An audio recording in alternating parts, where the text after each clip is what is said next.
ডেকে বলেন ইন্নাল্লাযীনা ক্বালু রাব্বুনাল্লাহ ইন্নাল্লাযীনা ক্বালু রাব্বুনাল্লাহ। আল্লাহ পাক রব্বুল আলামিন ডেকে বলেন নিশ্চয়ই যারা ক্বালু রাব্বুনাল্লাহ তারা তাদের জবান দ্বারা আমি আল্লাহকে স্বীকার করে নিল, আমি আল্লাহ, আমি রবকে রব বলে স্বীকার করে নিল, আমি রবকে রব বলে মানলাম। রবকে রব বলে মানা এটা অত্যন্ত সহজ বিষয়।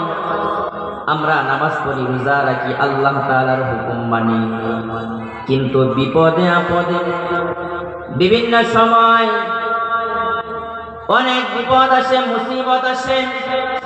ইমানদার যারা, মুমিন যারা, মুত্তাকি যারা, তাদের উপর অনেক মুসিবত আসে, অনেক কষ্টের শিকার তারা হয়।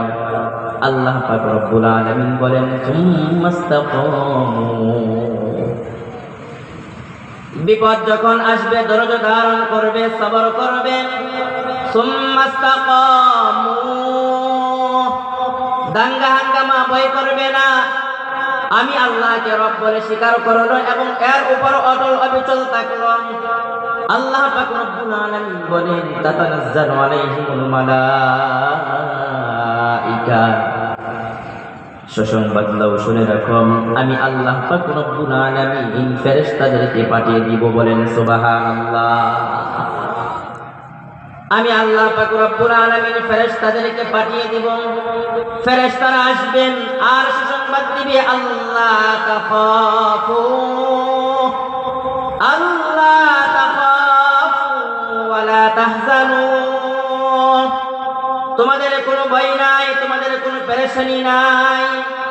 আল্লাহ তাখাফু ওয়ালা তাহজানু ওয়া আবশিরু বিল জান্নাতিল্লাতী কুনতুম তুআদুন,